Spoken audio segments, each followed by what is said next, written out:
Imagine a Nigeria where taxes are fair, simple, and fuel economic growth. A Nigeria where citizens, businesses, and governments work together to create a prosperous future.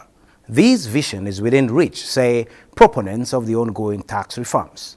Welcome to our special broadcast. It is a citizens' engagement on tax reforms organized by the Kaduna chapter of the Nigerian Institute of Public Relations. I am Benny Adams. And from Kaduna on Saturday, Minister of Information and National Orientation, Mohammed Idris, set the tone for the conference, emphasizing the importance of constructive dialogue in democracy. Stay tuned to the conversation on this critical issue. What is the essence of this event?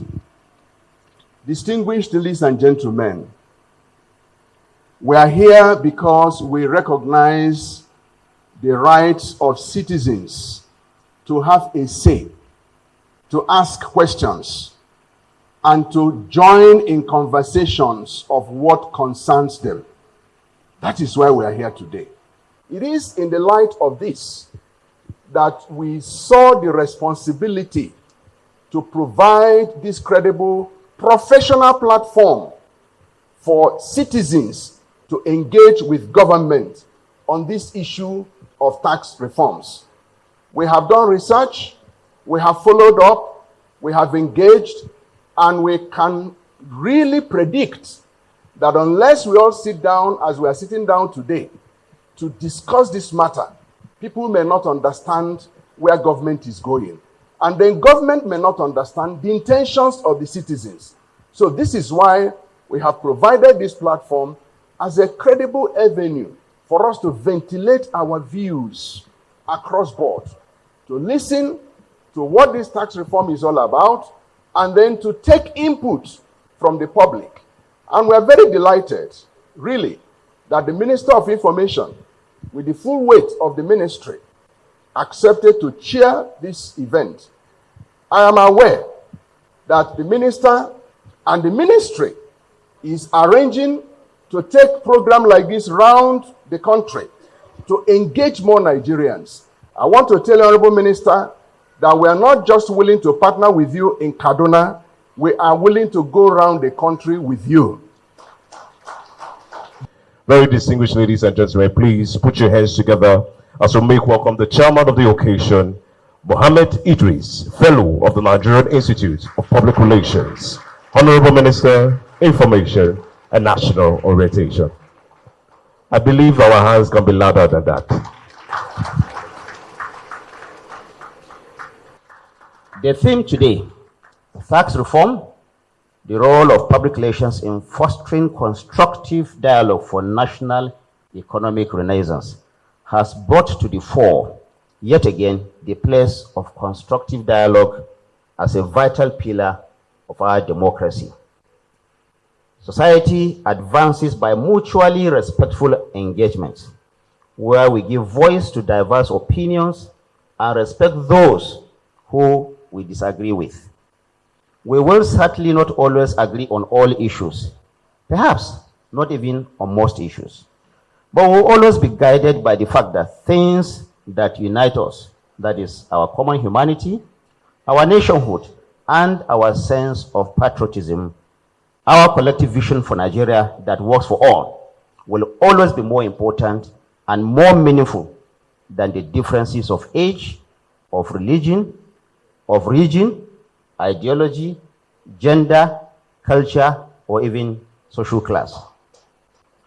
The topic today before us is a very sensitive and yet very important one. We can't escape but discuss this very important topic, taxation. It was the American statesman Benjamin Franklin who famously said that in this world today, nothing is certain except death and taxes. All over the world, effective taxation is important as a source of financial power for governments to provide social services for their citizens. However, there is plenty of reason to believe and assert that Nigeria's tax administration system has become long overdue for reform on account of design and implementation flaws, as well as the general attitude of taxpayers towards taxation itself. In the light of this, the ongoing review of the country's tax laws and realities is not just timely, but it is also crucial, especially as part of a larger set of macroeconomic reforms aimed at setting the country on an irreversible path of growth and development. The full details of the new tax bills are available and they are already in the public domain.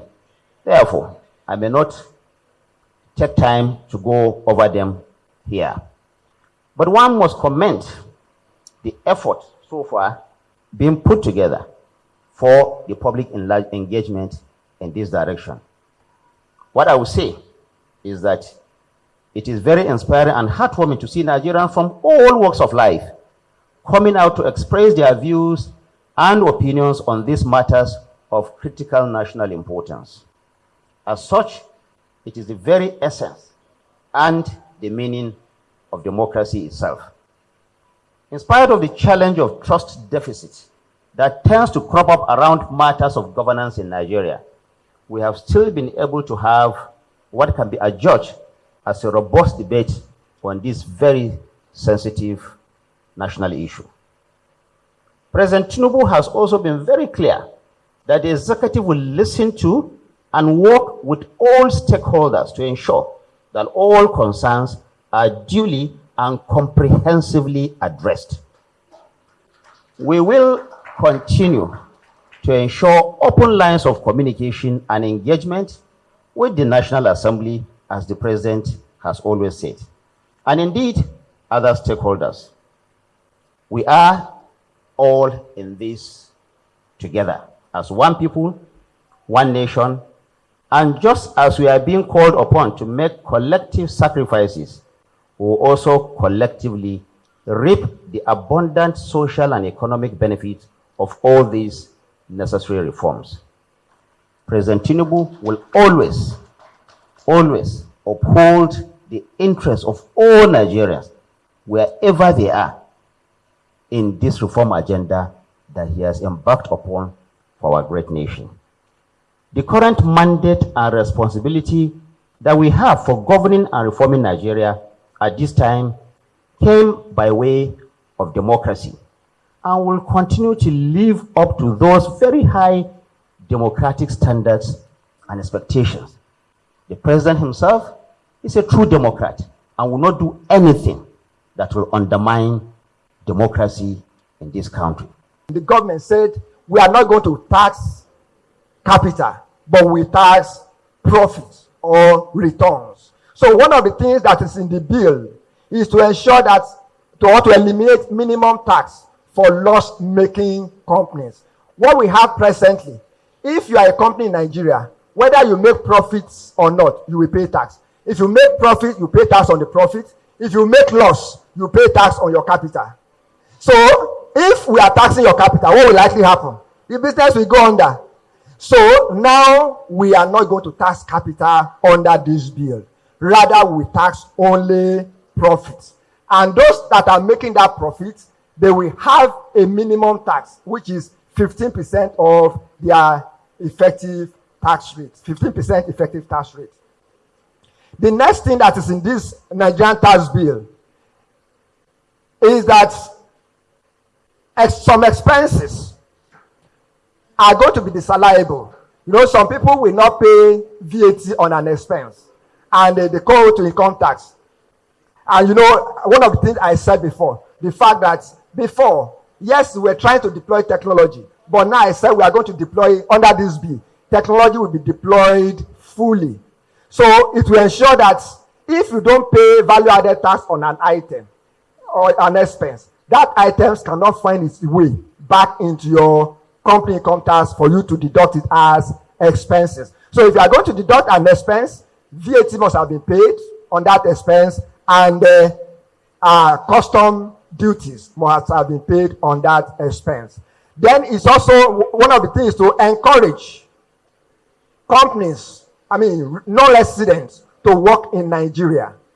Non-residents under this bill will be encouraged to work in Nigeria. For instance, because of the way business, technology is now, digitalization, it's possible to sit in Nigeria and work abroad. We even have them, so many now presently in Nigeria. We have so many of our brothers, our youth, that are here in Nigeria and working abroad. So if you are a non-resident, this encourage that if you are our resident, you pay tax. But if you are a non-resident and you are not performing the duty of your employment in Nigeria, we will not pay tax under the law. Then the next one is the reduction of company income tax rates. We know presently the company income tax rate is 30%. This bill will ensure that within 2 years, the rate is come down to 25%. There is also introduction of development levy of 4%. So this is the issue with development levy of 4%. In our existing law, I said we have so many laws. We have some taxes that are called earmarked taxes. When we set up an agency, we say company, pay tax on those. If we set up another company, another agency, companies pay tax. So what has happened is this development levy will consolidate all those taxes. Instead of asking businesses, pay this, pay this, pay this, pay this, pay this, and they have to comply with the rules in respect of all of them, filing returns on all of them. Now they have been consolidated into one, which is 4% development levy, which will be shared among those agencies. And that development levy will reduce to 2% by 2030. Then one of the things, under the present law, our law says you should pay tax as a Nigerian resident on your worldwide income. So if you make income anywhere in the world, as our resident, you will pay tax. The other country where you have made income from, we say, you have made income from my country, you will pay tax. What is the implication? You are paying tax twice. So what this law, these bills, one of the provisions now is that to provide for elimination of double taxation. So if you pay tax abroad and you are paying tax here, the tax you have paid abroad, we will remove it from the tax you have paid here as long as you have declared the income. So if you declare the income here and that income is subject to tax here, we remove the tax you have paid abroad on that income to arrive at the tax you are going to pay in Nigeria. That's another thing is in this bill to encourage businesses. Another thing is zero VAT on exports. And another thing is VAT exemption for consumer goods. So presently, yes, there are some items that are exempted from VAT, but the producers of those items are not exempt. For instance, education is exempt, but schools are not exempt. So what means is that even if I say your education is exempt and the school pay VAT, what will the school likely do?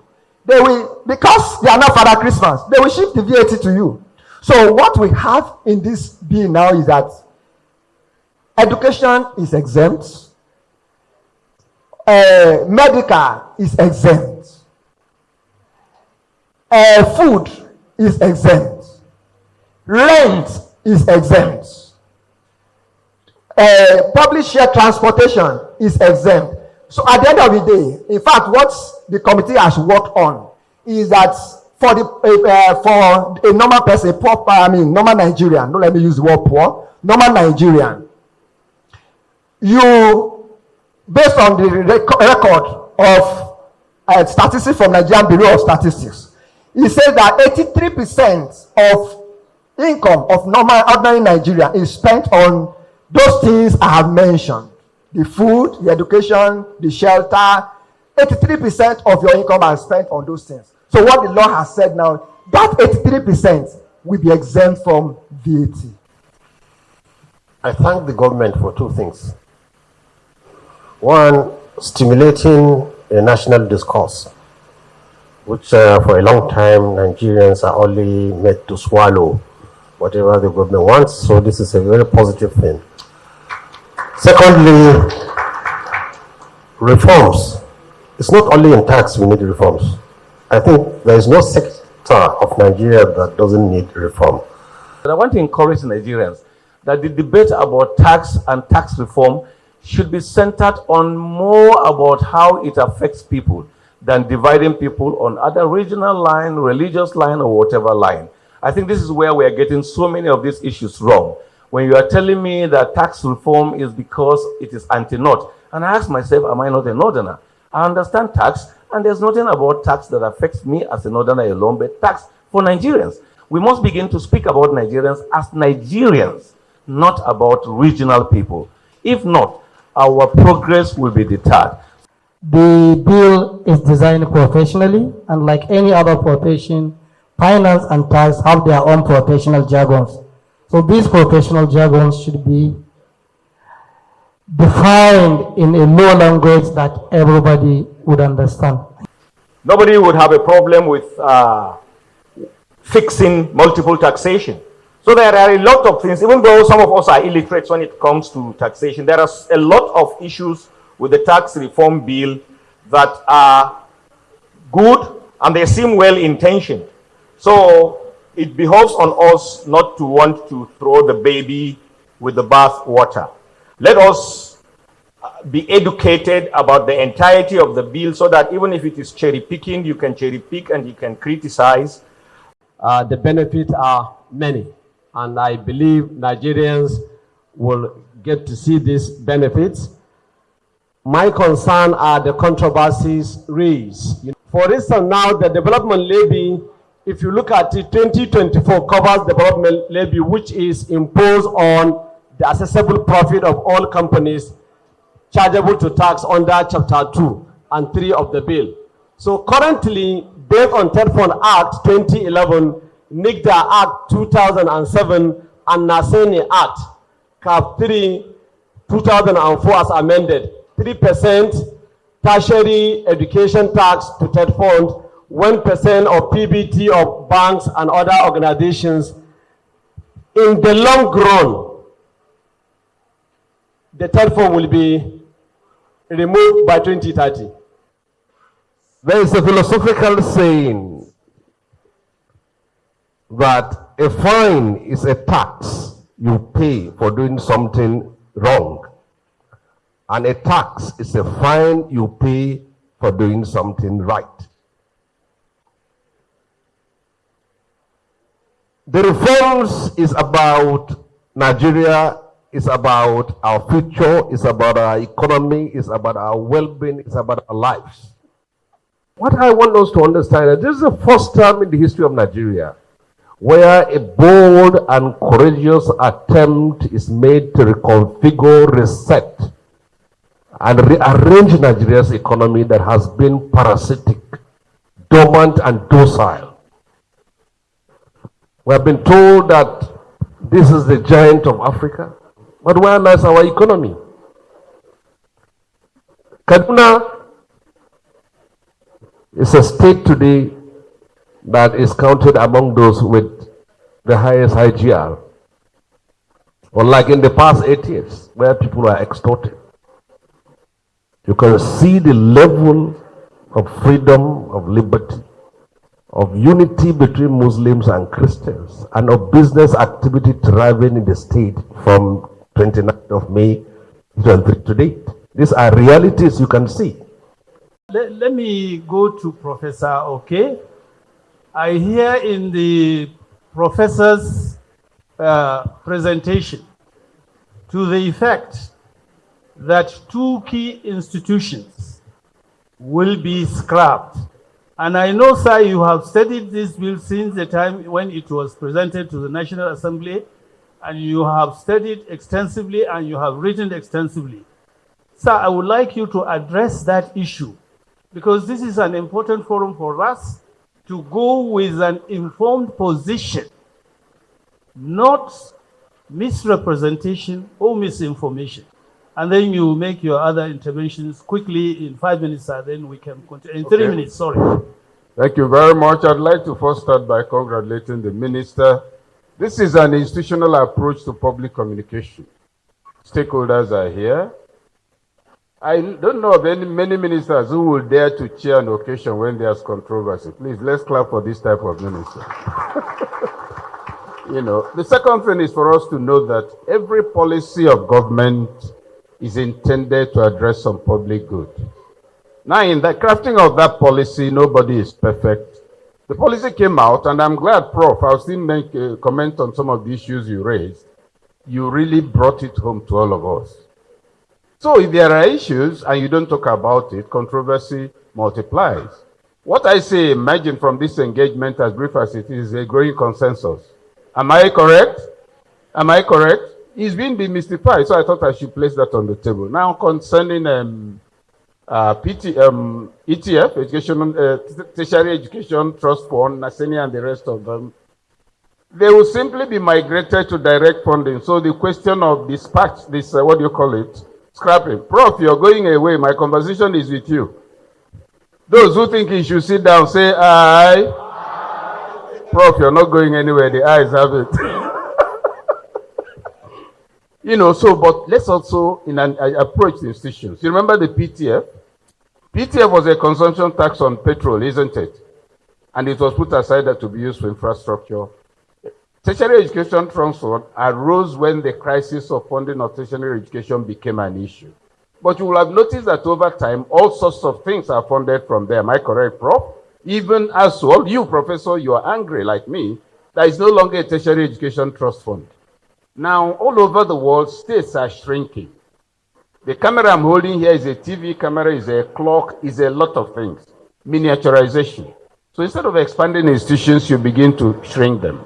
Now, if tertiary education trust fund is good to be a budget and funded platform, assessing from you see, when you have a single access point for development funding that comes from such taxation, it becomes a question of who is entitled, whose name will be on that list. Am I correct? So nothing is really lost in that context. The lead paper presenter had cleared a lot of doubts in the minds of majority of us seated here that this tax reform is something we should embrace. And why should we embrace it? It is because of what it will eventually bring to the table, which includes better livelihoods for every Nigerian. And it's just that the journey towards better livelihoods is usually a tough one. And this is going to be tough at the beginning, but will eventually deliver good governance. However, there's the need to engage in public relations through dialogue. It's very important that we understand that the common Nigerian does not trust government. Let me tell you, there is no reform, good reform, that does not face opposition. When the late Obafemi Awolowo wanted to introduce free education in the West, my brother Sunday Dare is here. It's a historical fact. The farmers in the Southwest opposed it. They opposed it on the grounds that first, he will tax them for education, and secondly, he will withdraw their farm hands from the land and take them to school. Today, those farm hands that were withdrawn from the farm and taken to school, are they better off or they are not better off? In the north here, I give you an example. When the northern Nigerian government wanted to introduce chemical fertilizer, the fertilizer we now fight about today, the first year that fertilizer was brought, urea burnt some crops. People said they never wanted fertilizer. The white man that went to preach about fertilizer was almost stoned where he went. Gradually, people were made to understand that fertilizer is of value to them. Today, fertilizer is a political weapon. If you are a senator and you don't share fertilizer, then you have not been a good senator. So please, I want us to understand something. These reforms are supposed to improve our lives and livelihoods. We are the ones that will make them work for us, or we are the ones that will continue to oppose them and they don't work for us. It's quite clear that there is nothing wrong and there is nothing to fear about this tax reform, and it is my hope that at the end of the day we all will see the benefit of it. Thank you very much once again. It's just the beginning of the real awakening that is going to happen. We'll talk more and more, do and more conversations and engagement for the benefit of our country. Now listening to the speakers like the Minister of Information and National Orientation, Mohammed Idris, and Senator Shehu Sani, among notable clerics, traditional leaders, civil society organizations, the academia, the public relations practitioners, all endorsing the process of reforming tax laws and administration in the country. The takeaways for me is the robust debate and citizens' engagement that is accommodating all views, demonstrating the essence of democracy. And in all, it is all about making Nigeria's economy more competitive, attractive to investors, and beneficial to citizens in a fair and transparent manner. The conversation continues. Be a part of it, and thanks for watching.